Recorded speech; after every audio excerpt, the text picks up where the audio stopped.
Welcome in, everyone. Ty Bartell in with another edition of Coach's Corner. This time we go out to Portage County, Garrettsville, Garfield with the head coach of the Lady G-Men basketball team, Aaron Gilbert. Coach, how we doing today?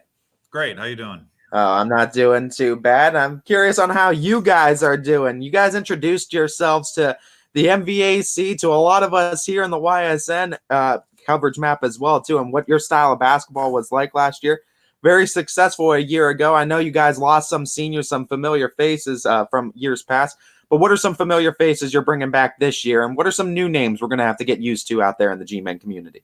Yeah, we've got a big core to replace. 4 seniors that have been with the program from day one that really, kind of reestablished that bar of what our program is, getting back to regionals with that, losing Jenna and losing Sarah and Sid and Kate, that's some big shoes to fill, lots of points, lots of stats to fill. But, I think we have a good core that does return, that does understand the style of basketball we want to play, first and foremost with returning with Madeline Shirkey.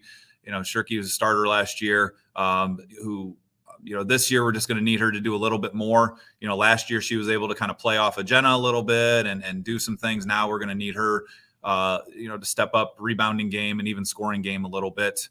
Last year we were able to use her kind of as a defensive stopper. This year, that's hard to do, scoring and play defense. So it's just going to be trying to find some people around.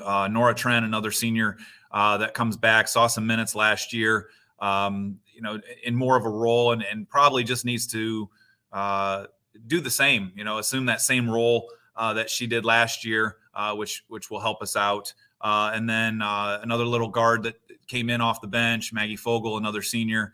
Again, another role player that, we're trying to find the role players to continue doing their role so that they don't necessarily feel the pressure of, oh my gosh, now I have to do all this other stuff when that might not be their strength. So that's really the same thing with Maggie and then with Zoe May and Callie Tasker. They were real role players that hopefully we can kind of keep them in that role. And then, we had a really successful 8th grade group that's now freshmen who won the MVAC in the junior high level at the 8th grade level. And so we have a handful of them out. Most notably, Mandy Cardinal had a great volleyball season this last year as a freshman, add some height and length, kind of build a lot like Shirkey. So that gives us some height and length, who, really had a great AAU summer. She played in a lot of tournaments that our program also attended. So I was able to watch her. And then her teammate from that same program, Carly Clellan, another freshman who right now we're just trying to get her healthy. She had some off-season surgery on her ankle. So we're just trying to get her back and up to speed. So that's really, our core group. We've got some JVs that will kind of float, some sophomores that, we want to see how they fit. But I think all in all, we're going to be different. We're going to be different than what we did. We don't have that big bruiser inside. Probably try to, get up and down a little bit more, change up the style just a little bit, but still stay true to who we are. And you've mentioned too about culture-wise, you can't really build anything in a year. You need that longevity. So you've seen the ups and you've seen some downs with the program too. You need to stick to your strengths in order to be the most successful that you can be. And what you have out this year and what you've seen in your practices, what are the strengths that you're going to need to stick to throughout the course of the season for you guys to be at the tops of that MVAC and be in the discussions of a conference championship again? Yeah, I think, if we can stay to our identity, which is, getting the ball up and down the floor, applying a little bit of pressure. I don't necessarily think we're going to have as strong of an inside game as we've had the last couple of years, but I could be wrong.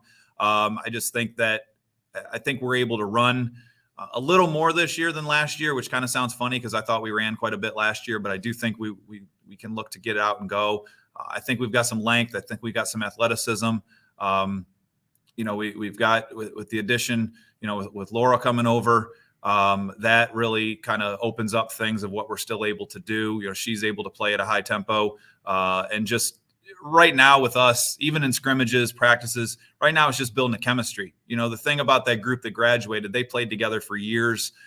This group hasn't played together. other than a couple times over the summer, and then, you know, just the handful of practices, because even our volleyball made to district, so we've only had the volleyball kids for about a week. You know, scrimmages have been kind of rough. You know, I did not go easy on the scrimmage schedule. I never do. I just think that, you know, you schedule up and you scrimmage up, and you kind of get yourself prepared for those types of opponents. You know, I mean, 3 of the 4 teams we scrimmage are all D1 schools. We've got 2 more D1s coming up next week with Mansfield Senior and Richfield Revere. So, you know, I understand, you know, how that prep is going to help us in the long run. I've sensed some frustration, you know, from the kids a little bit, and it's getting that chemistry together, and knowing who's supposed to take this shot, who's supposed to take that shot, what spot am I supposed to be in, and not stepping on each other's toes, getting them out of the thinking process. We're doing a lot of thinking right now. I see it in practice where, you know, we're not reacting, we're thinking, and it's just, okay, you know, we have probably a third of the things that we ran the last couple of years in, just because we're trying to remove the thinking. We want them just to play.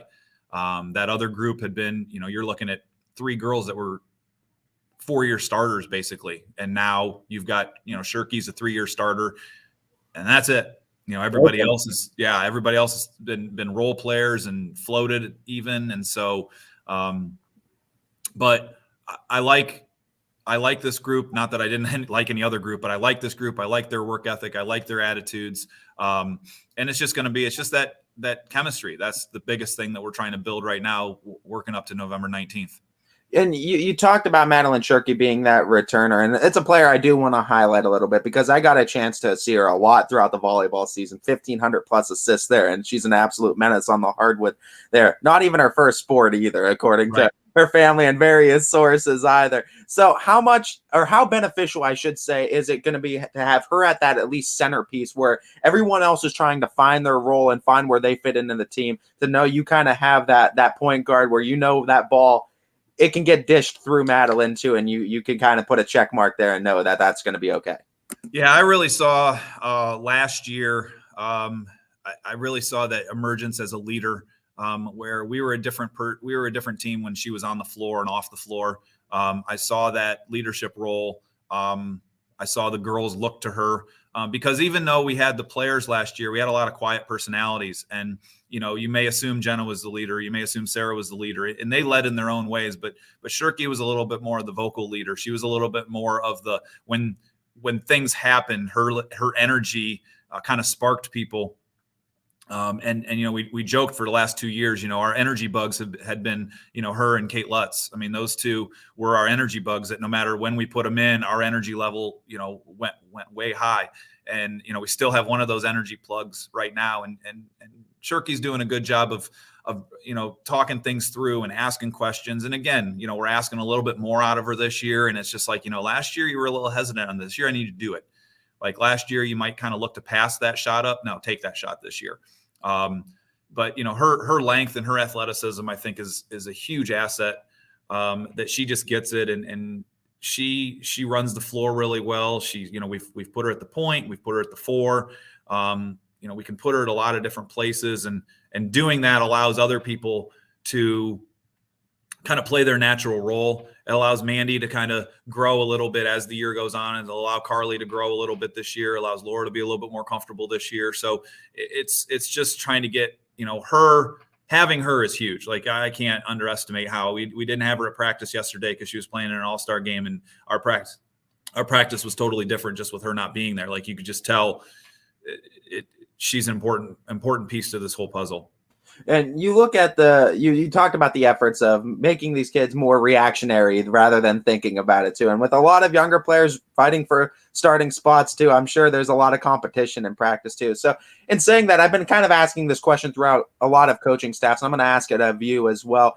With all these spots that are available, starting minutes, I'm sure are now at a premium. You get a lot of girls can get them now. What are the things you're looking for as a coach, and what is your coaching staff looking for those girls that want to get those starting minutes, want to take that next step up? If they want a spot or a role on this team, what are the things you're kind of looking for in practices and throughout? You know, you kind of look at the Patriot way, right? Do your job. You know, we're going to tell you, if you're not sure, we will tell you what we need out of you on the floor. You know, I've never been a coach to say, go up to a kid and say, I need 20 points out of you tonight. Hey, I need this. You know, I need this. You know, it's we need you to rebound tonight. I don't know what those numbers are going to be. I need you to rebound tonight. I need you to, look for your teammates tonight. I need you locked down on defense. I really feel like our defense has got to fuel our offense. We're kind of struggling right now on the offensive end. But when we've been able to score, it's because our defense has done a quick transition. So really, if you want to play for us, it's effort every day, making sure that you give that constant effort. And again, it's do your job. Like, we've got 4 coaches, me included, that are watching you constantly, and we're making observations, and we're trying to find where you fit in the puzzle. Like, I really feel like a lot of people try to make players do things they're not capable of doing, then they get mad at the player. Well, if the player's not good at that skill, then you got to find something else for them to do.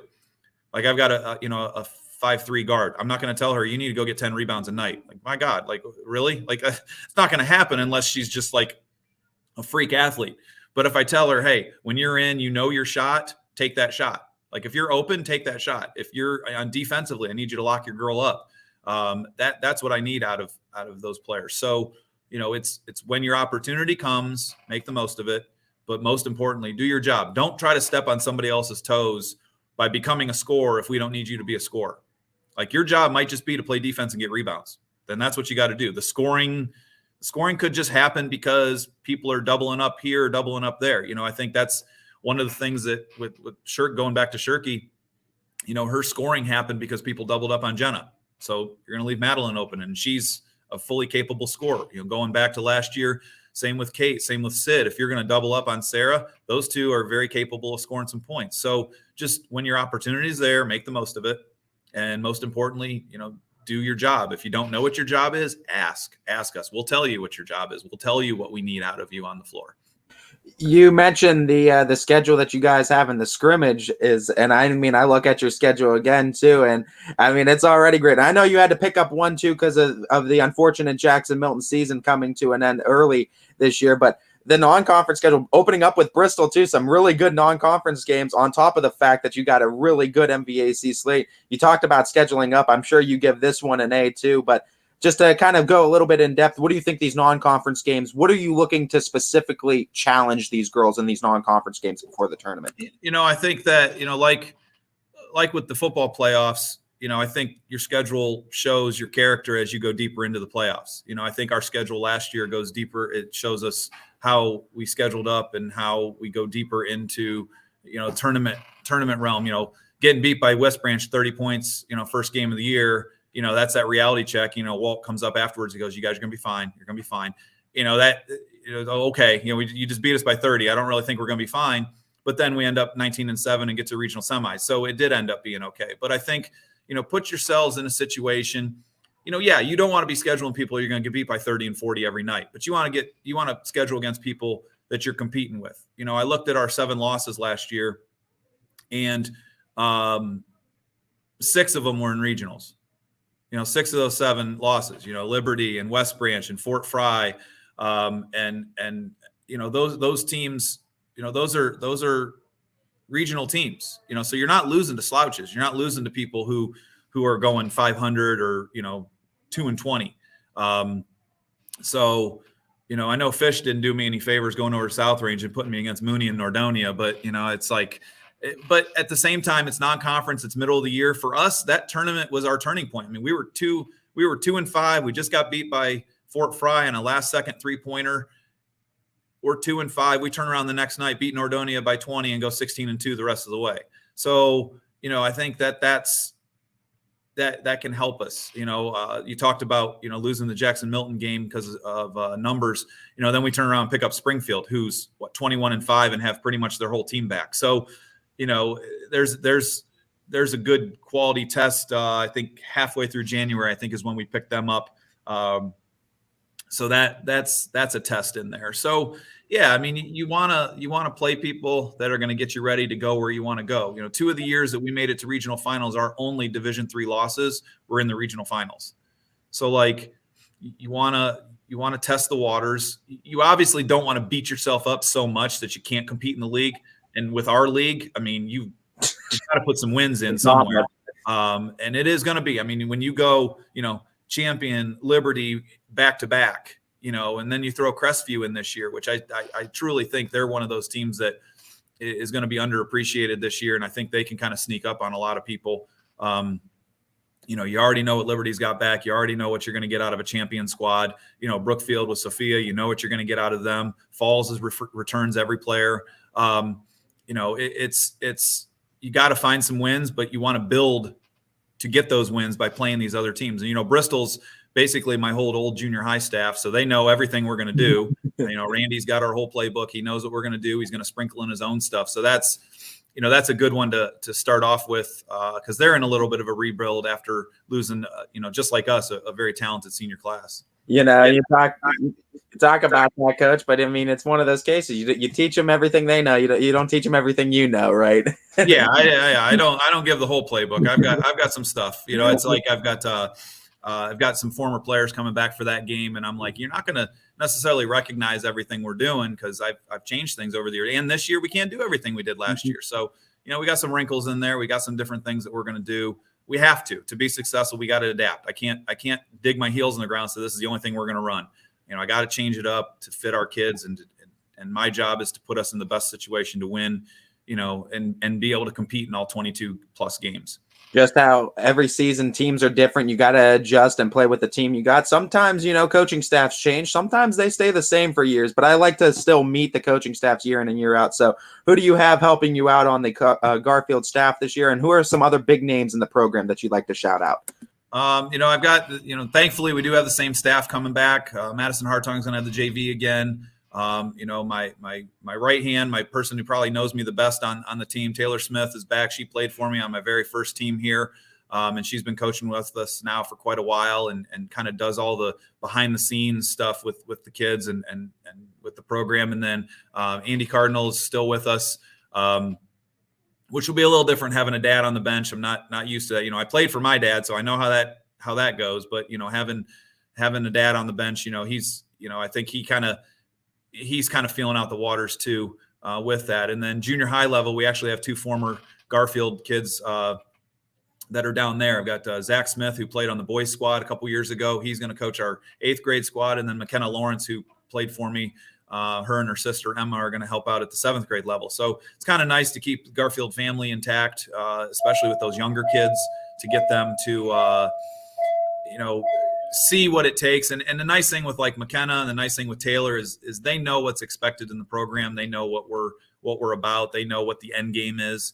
And so that's a big thing. But I like this year's team. I think we've got some different qualities. I think it's going to be competitive. I think there's some kids. I don't think positions are locked up. And I've kind of told them that this group may be the ones that are scrimmaging, but come December, come January, there's some kids that I think are going to be pushing for time and something we haven't had in a while with competition for true competition for spots. I think that's going to bring out the best in us. Well, Coach, we're certainly excited for it. We wish you the best of luck as you travel through a very tough gray side of the MVAC. You could catch the Garfield Lady G-Men as they open up on November 19th at home against Bristol as Coach Aaron Gilbert goes for another season with the Garfield Lady G-Men basketball team. This has been another edition of Coach's Corner with Garrettsville Garfield head coach Aaron Gilbert.